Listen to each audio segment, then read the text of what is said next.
오늘은 빛의 자녀로 행하라고 말씀을 정해왔는데요. 사도 바울은 단호하게 말합니다. 너희가 전에는 어둠이더니 이제는 주 안에서 빛이라. 8절 말씀이죠. 여기서 중요한 점은 어둠에 있었다가 아니라 어둠이었다입니다. 어둠이었다는 표현이에요. 이것은 뭘 의미하면 우리 상태가 우리의 상태가 어둠에 있었던 것이 아니라 어둠이었다는 것입니다. 우리는 어둠의 존재였고 어두웠던 것이죠. 그러니까 어둠의 존재였던 우리가 이제는 예수 그리스도에 인해서 빛의 존재가 되었다는 것입니다. 그러니까 우리의 삶은 어떻게 얘기하냐면 신앙으로 얘기하자면 정체성이 바뀐 것입니다. 어둠에 있었던 사람들이 이제는 바뀌어가지고 이제 빛의 자녀로 새롭게 정체성이 바뀌게 됐고 어떤 단순한 행동의 어떤 몇 가지 변화 그것이 아니라 오늘 우리 모든 것이 완전히 180도 바뀌어서 예수님의 자녀로 확실하게 빛의 자녀로 이제 살게 되는 그 모습을 얘기하는 것입니다. 그러니까 바울서다가 얘기하면 오늘 이 빛의 자녀는 결국은 우리가 완전히 변화가 된 것이죠. 어둠이었던 우리가 이제는 변화가 되어서 어둠이 아니라 이제는 빛의 자녀가 되어져서 이제 빛을 발하는 하나님의 자녀로 새롭게 나타나는 것입니다. 어둠의 빛이 일할 수 없듯이 빛이 된 성도는 더 이상 어둠의 방식으로 살 수가 없습니다. 우리는 항상 빛의 자녀로 살아가는 것이죠.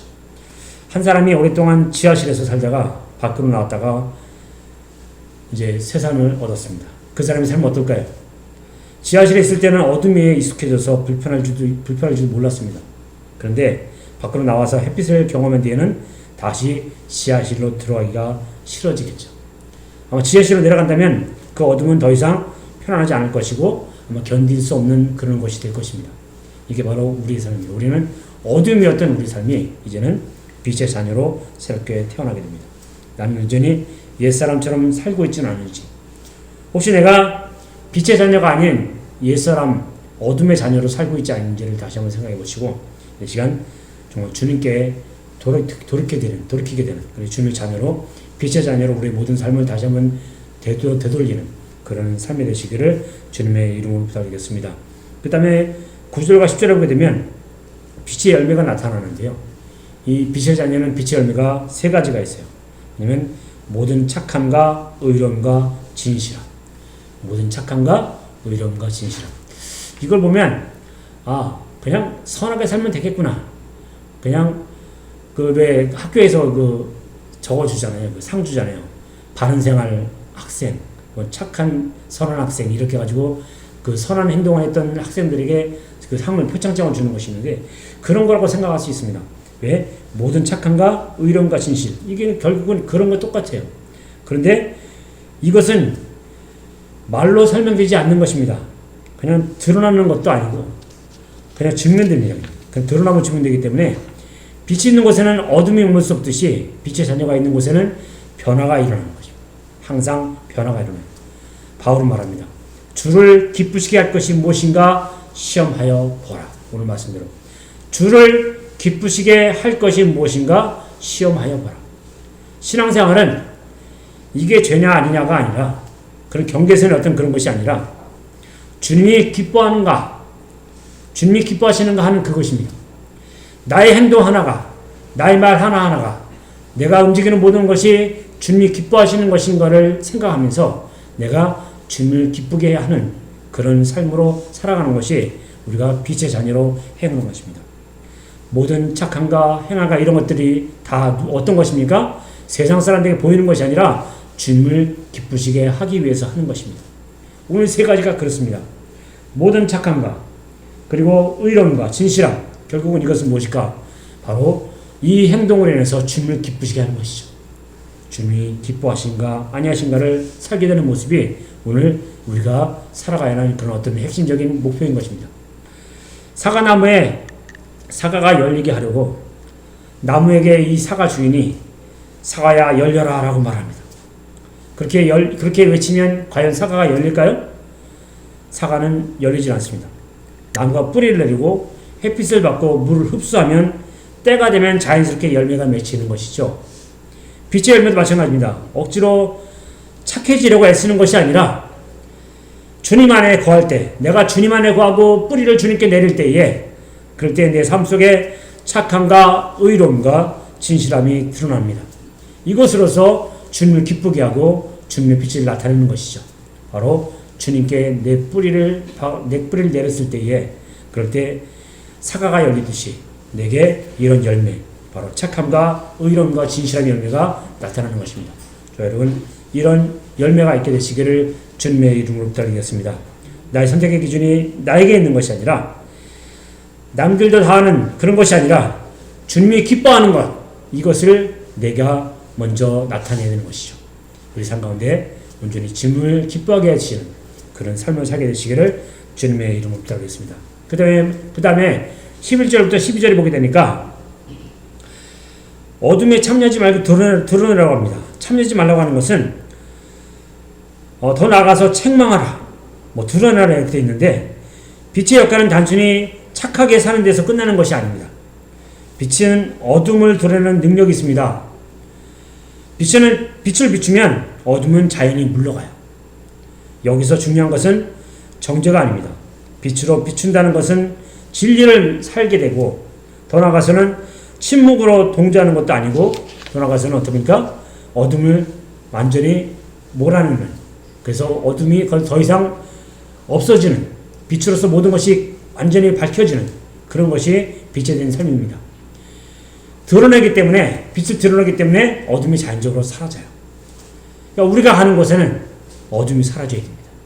빛의 자연으로 살아가기 때문에 우리가 가고 있는 모든 곳에는 죄악이 사라지게 되고, 어둠이 사라지게 되고, 거기서는 오직 무엇이 움직입니까? 하나님이 기뻐하시는, 주님을 기뻐하시는 역사. 그래서 모든 사람들이 그것을 인해서 온전히 밝아지게 되고, 편안해지게 되고, 좋아지게 되고, 또한 아름다워지게 되고, 모든 것이 정말 순조롭게 되어가는 그런 모습. 나의 삶으로 모든 사람들이 변화되는 모습.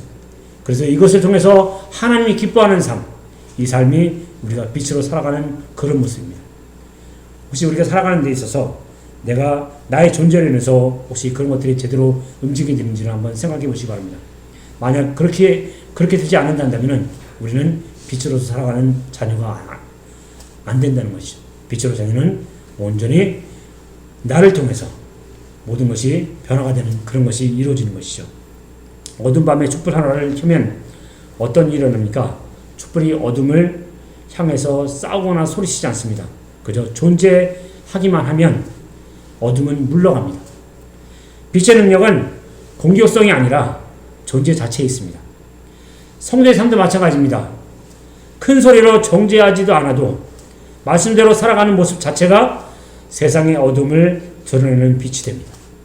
우리가 가서 주님의 빛으로 나타냈을 때에 이 빛을 통해서 많은 사람들이 변화가 되고, 내가 정말 물러가라 하지 않아도 자연스럽게 예수 그리스도의 은혜로 주님의 빛으로 모든 것이 물러가게 되고, 그곳에 하나님의 역사가, 더 나아가서는 하나님을 기쁘게 하는 역사가 일어나게 될 것입니다. 가정에서, 시장에서, 세상 속에서 그리스도인의 이유로 인해서 우리가 어떤 때는 침묵할 때가 있고, 어떤 때는 부끄러워할 때가 있습니다. 심지어는 왜 식사를 할 때 많은 사람들 앞에서 우리가 나 혼자 기도할 때 어떤 때는 기도하기가 정말 부끄러울 때가 있잖아요. 그럴 때가 있거든요. 그러할 때도 우리는 기도하게 되고, 그럴 때 우리는 예수님을 찾아야 됩니다. 빛은 소리치지 않아도 됩니다. 빛답게 서기만 하면, 빛답게 서 있기만 하면 어둠은 당연히 드러나게 됩니다. 그리고 그것을 인해서 무엇이 됩니까? 빛의 역할이 움직이셔서 거기서 하나님의 역사가 일어나게 되는 것이죠. 이게 바로 우리가 빛의 자녀로 살아가는 모습입니다. 근데 마지막으로 뭐냐면 13절과 14절에 나오는 내용인데요. 잠자는 자여 깨어나 빛으로 살라고 합니다. 잠자는 자여 깨어서 죽은 자들 가운데서 일어나라. 그리스도께서 너에게 빛이 시르니라. 잠자는 자여 깨어라. 이 말씀은 불신자에게만 하는 것이 아니라 영적으로 잠든 성도에게 주는 각성의 말씀이기도 합니다. 교회는 다니지만, 말씀은 듣지만 삶에는 변화가 없는 상태, 많이 있죠. 그것이 바로 영적인 장애입니다. 그리스도께서 우리에게 빛을 비추시는 목적은 바로 편안하게 자라고 하심이 아니라 일어나 살게 하시기 위해서 우리에게 주시는 것입니다. 화재가 난 건물이 있었습니다. 그 건물에서 화재가 난다면 가장 위험한 사람이 누굴까요? 불을 본 사람이 아니라 그 안에서 잠들어 있는 사람입니다. 불은 이미 번지고 있는데 잠들어 있으면 위험을 인식하지 못합니다. 결국은 잠들어 있는 사람은 결국은 그곳에서 화재가 일어나가지고 나오는 그 유독가스에 결국은 질식해서 죽게 되죠. 소방관들이 어떻게 합니까? 소방관들이 들어가서 막 소리쳐요. 일어나세요. 지금 위험합니다. 이렇게 외치거든요. 잠자는 사람 깨우는 것이에요. 깨우지 않으면 그 사람들은 일어날 수가 없어요. 그 위험에서 벗어날 수가 없습니다. 깨워드는 것이거든요. 오늘 바울이 했습니다. 잠자는 자여 깨어나라. 잠자는 자여 깨어나라. 우리도 깨어나시기 바랍니다. 깨어나셔서 이제 빛의 자녀로 살아가시기 바랍니다. 오늘 이후부터 우리가 많은 사람들 만나게 될 텐데 우리가 만나는 모든 것에서 정말 우리의 빛의 자녀로 살아가셔서 많은 사람들에게 그리스도를 알게 하고 더 나아가서는 우리의 빛을 통해서 예수 그리스도의 빛을 통해서 하나님을 알게 해서 정말 주님을 기쁘게 하는 삶, 주님을 기쁘게 하시는 그런 모든 역사, 이 역사들이 우리 행동을 통해서 나타나기 바랍니다. 지금 내 신앙은 깨어 있습니까? 아니면 잠들어 있습니까? 오늘 말씀 앞에서 다시 일어나 빛의 자녀로 걷게 되시기를, 그렇게 결단하게 되시기를 주님의 이름으로 부탁드리겠습니다. 말씀 정리합니다. 사랑하는 성도 여러분, 우리는 더 이상 어둠이 아닙니다. 이미 빛이 되었습니다. 그러므로 빛의 자녀로 행하고 빛의 열매를 맺으면서 어둠을 드러내고 깨어나 일어나는 삶을 살아야 합니다. 오늘도 그리스도의 빛이 우리의 생각과 말과 삶을 비추게 되시기를 축복합니다. 그리고 빛의 자녀답게 행하는 한 주가 되시기를 주님의 이름으로 간절히 축원합니다.